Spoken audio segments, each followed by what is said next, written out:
Yo, what's up mga kalapatids, and welcome back dito sa Jepoy Love TV. Yan, for today's video natin mga kalapatids, ito update lang tayo sa ating mga warriors. So, check upin natin lahat itong ating mga ibon. So, possible mamaya is meron na tayong loading sa ating mga trainings. So, heto yung ating mga warriors. Tara, pasukin natin. So, dito yung ating mga ibon. So, ito yung ating mga pang south and north. So, bali ilalaban natin sa south. So, ito, umpisahan natin dito sa ating YB. Ito yung ating brown. So, ito, YB ito, banded ng BBC South. Yan, SDR. At ito, kaparis naman niya yung ating Isabella finisher. Ito yung nakatop natin ng BBC. North naman, last toss niya is Isabella. Ayan, umuwi siya ng hapon. So, nakatop siya nun. At, ito naman ngayon yung ating derby sa pare. Ito yung kapatid ni Big Boy. Ito yung ating niya. Ayun, yung white flight natin nasa loob. Si white flight na makulit. Ito naman, katabi niya mga kalapatids. Ito, si Brownie natin. Ito, si Amaya. Yung ating Santa Ana Clacker. Ito, ayan. Ready to breed na siya mga kalapatids. Ayan. Nagpapaligaw siya kay White Flight. Kaya alam mo yun, may asawa si White Flight. Gustong gusto niya si White Flight. So maaari after ng race nitong hen natin na to, so kukunin natin si White Flight para i-pair naman dito kay Amaya. So ihahabol natin sila sa breeding ng BBC South 25-26 season, yung mga magiging anak nila. So ihahabol natin pang South yung kanilang magiging anak, dalawa ni White Flight. Si White Flight is Sorsogon finisher mga kalapatids and lap winner ng San Narciso Quezon. So ayan, and multiple pulling winner and multiple side bet winner. Yun, yung ating White Flight sa loob. Check naman natin dito. Ito yung dalawang ito. Ito yung kapatid naman ng brown natin ito. So ang line ng mga to is Beckert, Detroit Beckert, cross naman sa ating SBR sa Bastin Japan Stop Bandrit. At ito naman is full sibling ni Big Boy. Ito, mate niya mga kalapatids. Ito si... Ito, ang tawag sa kulay niya, parang checkered pipe. Ito. At ito yung ibang mga warriors natin. So, ayan. Bali, apat. Ito yung ating ilalaro sa north. Tatlo sa ating south. At ito naman yung isang warrior natin, si Palawi mga kalapatids. Ito, na-cut off ng San Fernando La Union. So ayan, pinostehan natin itong si Palawi. Ayun, cut off kagad. Second lap. At ayun, yung isang bumalik natin, yung Jose Torres, cross sa Vicentingo. Itong ating ibon na ito, napaka-pogi. So maswerte tayo at naka-uwi at nakabalik dito sa atin yung ating isang warrior na to. So solid yung linyada nito mga kalapatids. Jose Torres sa 8 points. Jose Torres yung line nito, and Vicentingo. So, possible gawin na lang natin din siyang breeder or ilalaro natin sa south. So titignan natin kung ano yung pwedeng gawin sa kanya. So mabilis yung ibon na to mga kalapatids, mayroong speed. So simula nung nagkarera tayo, siya yung kauna-unahang na umispeed ng 1-3 dito sa ating mga warriors. Lahat ng mga ibon natin is 1-2 lang yung pinakamabilis. So siya yung kauna-unahang nag 1,300 plus speed. So panalo siya noon sa area pooling, and then nag number 2 siya sa overall lot mga kalapatids. Ito yung ating Jose Torres. Ito naman, si Santa Ana natin. Ito, namamaris na rin siya. So, dito ko balak iparis yung Jose Torres naman natin. Ayan, napakaganda ni Santa Ana mga kalapatids. Ayan, oh. Napakaangas. Ito si Santa Ana, ganda ng tindigan niya. So, paris na rin itong si Santa Ana natin. So, dito natin siya balak i-pair. So habang kinokondisyon natin itong Jose Torres natin, sinasabayan natin dito ng kondisyon. Silang dalawa yung balak ko pagparisin. So ayan, ito yung ating mga ibang mga pliers.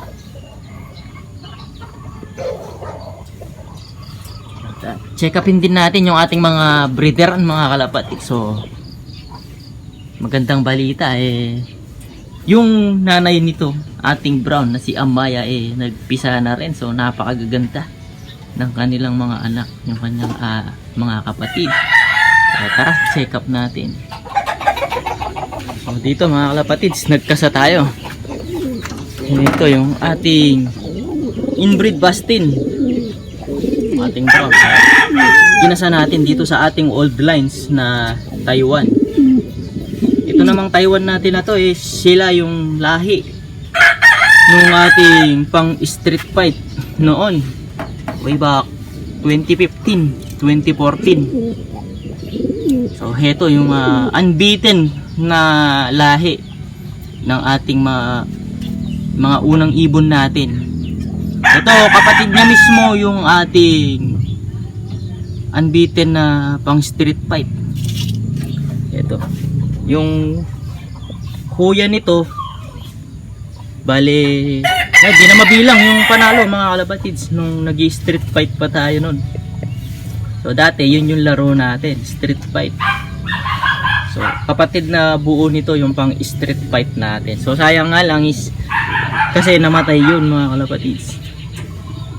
So bago ako nag-abroad pinaalaga ako sa pinsan ko, and then yun, namatay siya doon.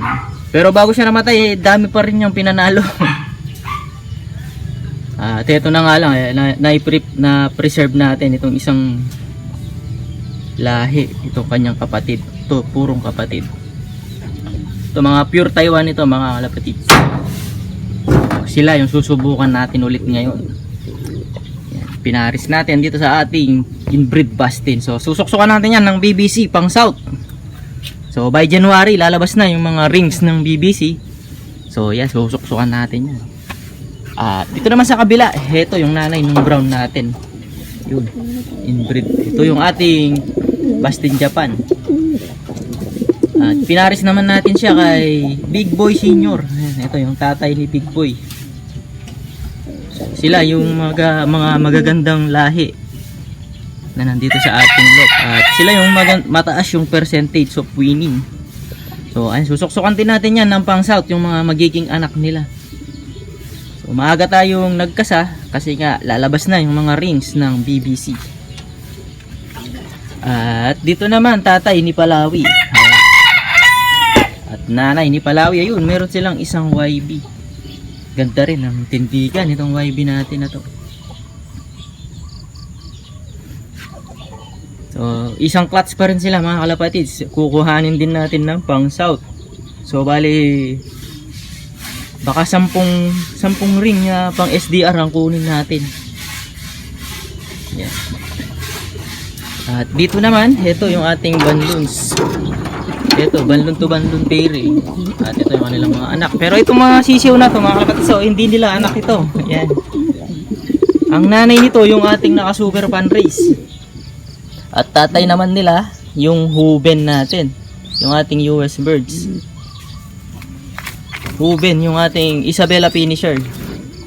So umitlog sila ng bago mag Isabella at pinalimlim natin. At heto na yung mga anak nila. So yeah, gaganda mga kalapatids. Ito yung gusto ko, ganda ng kulay, off color. So, off color pa naman yung napaklak natin. So Kaya nagugustuhan natin yung mga off color. Ayan. Banded naman ito mga kalapatids ng North sa ating UFC FTPC Club. At dito mga kalapatids, ito yung sinasabi ko na anak or kapatid ni Amaya. Ayan. Pasensya na sa sa dumi nila, hindi pa natin napapalitan. So magpapalit tayo ngayon ng buhangin. Ayan, napakaganda. Ito. Check natin. Yo.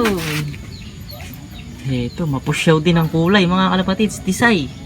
Parang si Amaya yung magiging kulay nito. At heto, madiin yung kulay naman nito. Itong isa, yan. So ayan mga kalapatid, soon mamimigay tayo sa mga kapatid nito. Papamigay natin. So pagka naka 1,000 subscribers na tayo, mamimigay tayo ng 2 or igit pa sa ating mga YB na kapatid ni Amaya, siyempre.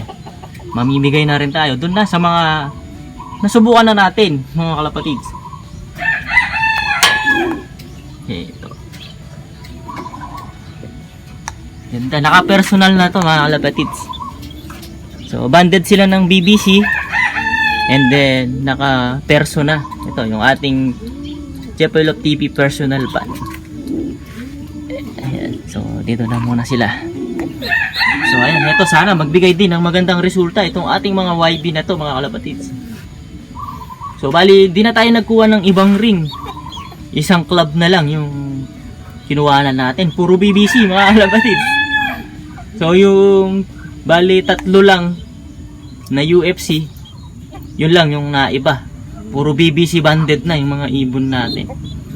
So dahil napakaganda ng palaro ng BBC. So doon na tayo sa pinakamaganda magpalaro.